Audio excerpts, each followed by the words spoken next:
হলো মেরাজুন নবীর মাস। যেহেতু যিনি আমার কলিজার কলিজা, যিনি আমার ৭,০০০ ধন, যিনি আমার মাথার তাজ, যাকে আমি অত্যন্ত বেশি মহব্বত করি, যিনি হলেন এশিয়া উপমহাদেশের প্রখ্যাত আলেমে দ্বীন, মুফতি আজম, মুফাসসিরে আজম, মুহাদ্দিসে আজম, যার সামনে শরীয়ত, মারিফত, হাকিকত, তরিকত, ইসনাদ, হাদিস, দলিল, ইজমা, কিয়াস যত বড় জ্ঞানী গুণী হোক না কেন, আমার বিশ্বাস যিনি হচ্ছেন আল্লামা মুফতি আবু নাসের জিহাদি হুজুর কেবলা, ওনার সামনে দাঁড়িয়ে বাংলার জমিনে এমন কোন মারফুত নাই আপনার কোরআন হাদিস থেকে সঠিক বয়ান করতে পারবে। বলতে পারেন তাহলে অন্য আলেমারা যারা বয়ান করে তারা কি সঠিক করে না? হ্যাঁ, সঠিক করে, কিন্তু ওনার সামনে বয়ান করার মতো শক্তি নাই। আমার বিশ্বাস বাবারা আমার, ওনার পবিত্র কদমে আপনার কদম মুছি রেখে, যেহেতু ওনার মিরাজ সম্পর্কে কথা বলে গেছেন, কিন্তু আমি শানে আউলিয়ার উপর, শানে ওলি আল্লাহর উপর কিছুক্ষণ কথা বলতে চাই। আপনারা শুনতে রাজি আছেন কিনা? আর একটু জবান খুলে বলুন, শুনতে রাজি আছেন কিনা? এই বন্ধুরা আমার, এসে উপমহাদেশের মধ্যে যিনি সর্বপ্রথম আল্লাহু আকবারের ধ্বনি দিয়েছেন, যিনি সর্বপ্রথম লা ইলাহা ইল্লাল্লাহু মুহাম্মাদুর রাসূলুল্লাহ সাল্লাল্লাহু তাআলা আলাইহি ওয়াসাল্লাম পাক ভারতের মধ্যে, কিসের মধ্যে? পাক ভারত এশিয়া উপমহাদেশের মধ্যে যিনি সর্বপ্রথম আল্লাহু আকবারের ধ্বনি দিয়েছেন, ইয়া রাসূলুল্লাহর ধ্বনি দিয়েছেন, ইয়া হাবিবাল্লাহর ধ্বনি দিয়েছেন, লা ইলাহা ইল্লাল্লাহু মুহাম্মাদুর রাসূলুল্লাহ ধ্বনি সর্বপ্রথম যিনি দিয়েছেন তিনি কে? তিনি হচ্ছেন আমার কাজা মাইনুদ্দিন চিশতি আজমিরি সঞ্জারি হিন্দাল ওলি রাদিয়াল্লাহু তাআলা আনহু। উচ্চ কণ্ঠে বলুন ঠিক কিনা বেশি বাবারা আমার। আর বাংলাদেশের মধ্যে যিনি সর্বপ্রথম ইসলামের ধ্বনি দিয়েছেন, বেলায়েতের ধ্বনি দিয়েছেন, লা ইলাহা ইল্লাল্লাহু মুহাম্মাদুর রাসূলুল্লাহ, যেই ধ্বনিটা সর্বপ্রথম বাংলাদেশের মধ্যে দিয়েছেন তিনি কে?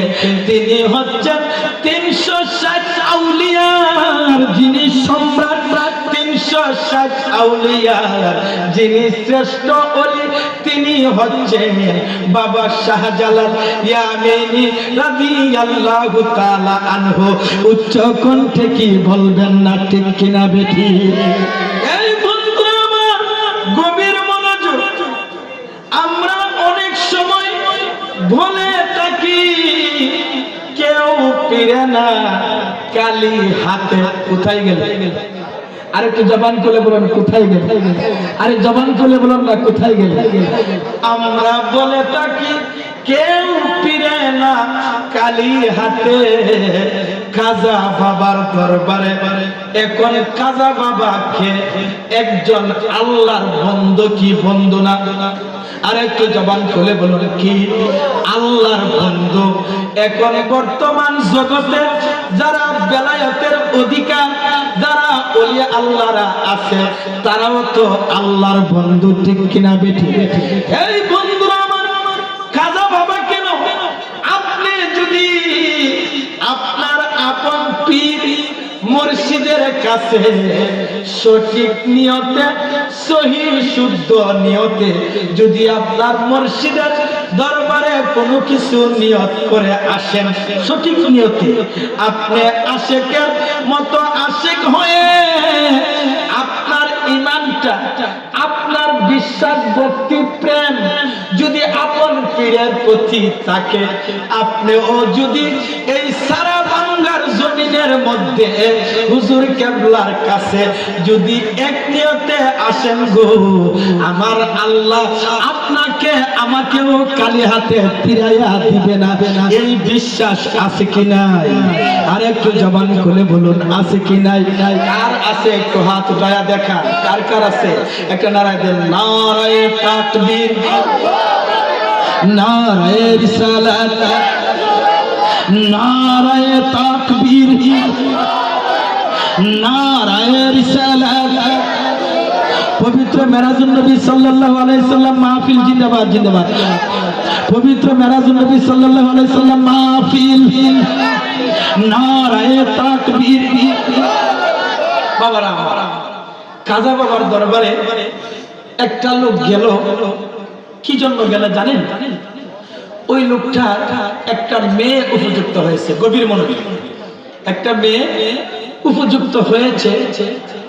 আপনার তার কাছে অর্থের অভাব, টাকার অভাব, পয়সার অভাব, অর্থাৎ দিনারের অভাব। এখন কোথায় থেকে টাকা পাবে আর মেয়েটাকে বিবাহ দিবে? ওই পাগলাটা আপনার শুনেছে কেউ যদি খাজার দরবারে যায়, কেউ যদি ওলি আল্লাহর দরবারে যায়, ওই লোকটাকে পিরায়া দেয় না। এই বিশ্বাস করে এই পাগলা আমার কাজা মাইনুদ্দিন চিশতি আজমেরি সঞ্জারি হিন্দেল ওলি রাদিয়াল্লাহু তাআলা আনহুর দরবারের মধ্যে রওনা দিচ্ছে। কন্না আল্লাহু আকবার। প্রতি মধ্যে একটা কাঠ মোল্লার দেখা পাইছে। কি মোল্লা? একটু জবান খুলে বলুন, কি মোল্লা? কাঠ মোল্লা, ডব্লিউ মোল্লা, কেল্লা সুলা মোল্লা, মাতা সুলা মোল্লা। বর্তমান জগতে যিনি আমার কলিজার টুকরা আল্লামা মুফতি আবু নাসর জিয়াদি হুজুর কিবলা মাদ্দাজিল্লাহুল আলিয়া, ওনার বয়ানের মধ্যে বলে গিয়েছেন বাংলাদেশে তথাকথিত আলেম নামে মিশর আজহার থেকে ফারে আপনার ডিগ্রি নিয়ে এসেছে ডক্টর,